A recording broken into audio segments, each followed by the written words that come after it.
জুলাই সনদ বাস্তবায়ন আদেশের মধ্যে প্রতারণামূলকভাবে ঢুকানো হয়েছে, সেইটাকে আমরা বলছি আমরা সংবিধানের এবং জুলাই সনদে যেভাবে আছে আমরা ওইভাবে মানব অক্ষরে অক্ষরে। বক্তব্যের শুরুতেই আমি অনৈতিকতায় ভরপুর আইনজীবী কিংবা বিচারক চাই না।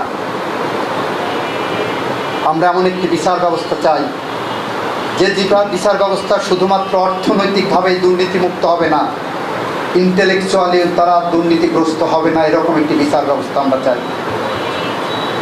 দুর্নীতির বহু রূপের মধ্যে একটি হলো অর্থনৈতিক, একটি হলো ইন্টেলেকচুয়াল। খায়রুল হক সাহেবদের ইন্টেলেকচুয়াল করাপশনের কারণে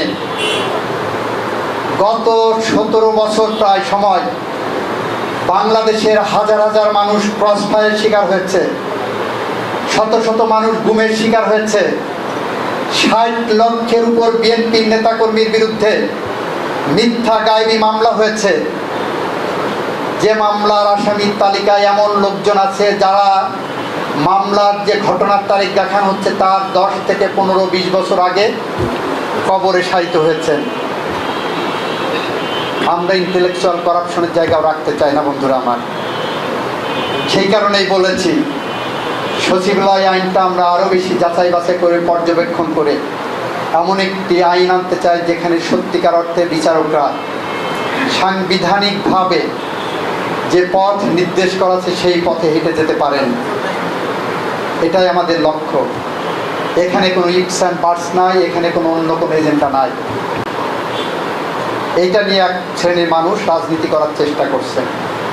মাজদার হোসেনরা বড় বড় কথা বলছেন, ঝোলের বিড়াল বের হচ্ছে, ওনারা করাপশনের ডিপো। আমরা এই সমস্ত করাপশনের শিকড় তুলে আনতে চাই। আমরা সেই কারণে প্রত্যেক বারকে চাই আপনারা আমাদের পাশে থাকেন, আমাদের সাথে থাকেন। এই বিচার বিভাগকে এমন একটা উন্নত জায়গায় আমরা নিতে চাই যে জায়গায় গেলে একজন ইয়াং লয়ারের সাথে যে কোনো বাবা মা, কন্যা দায়গ্রস্ত বাবা মা তার কন্যাকে বিয়ে দেওয়ার জন্য প্রথম কাতারে রাখতে পারেন। এটা আমাদের লক্ষ্য। আমরা বার কাউন্সিলের পরীক্ষা পদ্ধতিটাকে এমন জায়গায় নিয়ে যাওয়ার চেষ্টা করেছি, দুর্নীতির সমস্ত রকম ধারণার বাইরে আমরা বার কাউন্সিল নির্বাচন পরীক্ষা পদ্ধতি রেখেছি। 3 নম্বর প্রশ্ন বিএনপি বলছে আমি হুবহু মানব। 4 নম্বর প্রশ্ন বিএনপি বলছে হুবহু মানব।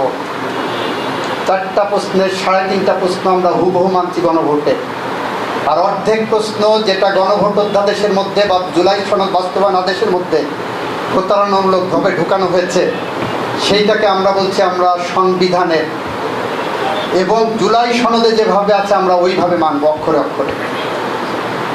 বিএনপির এজেন্ডা দিবালোকের মতো সত্য স্বচ্ছ, আমাদের কোনো হাইড অ্যান্ড সিক নাই।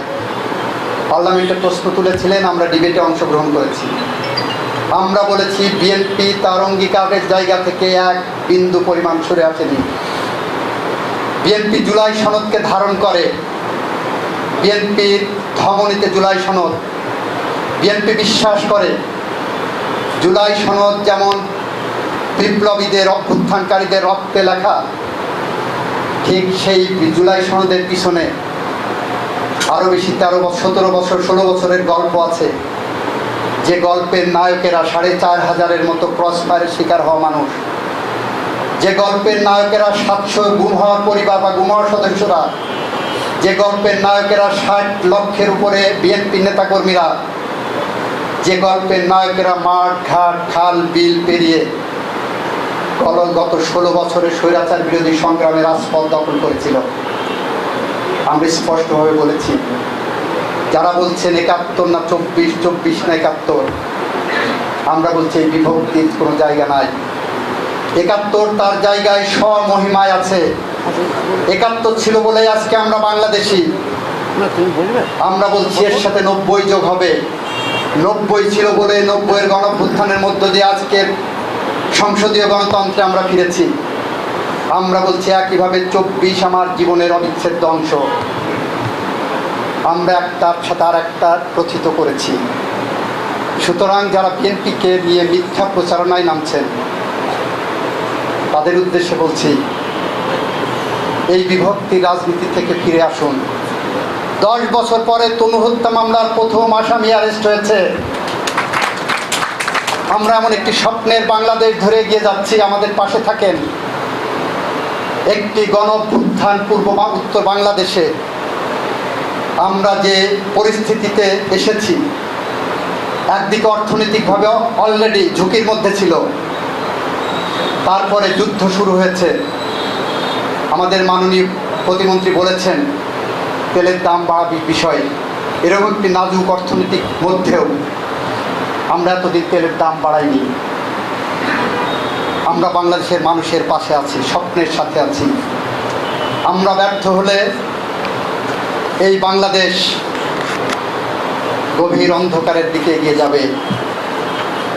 রাজনৈতিক অপসংস্কৃতি সামনে যদি আসে, আমরা ব্যর্থ হলে আগামী প্রজন্মের সামনে একটি অন্ধকার ভবিষ্যৎ কাজ হাতছানি দেবে।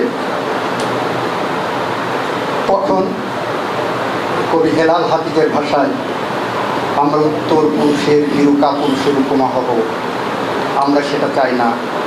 আমরা মুক্তিযুদ্ধের চেতনায়, 90-এর গণ অভ্যুত্থানের চেতনায়, 24-এর জুলাই যোদ্ধাদের রক্তের চেতনায় একটি বাংলাদেশ গড়ে তুলতে চাই। যে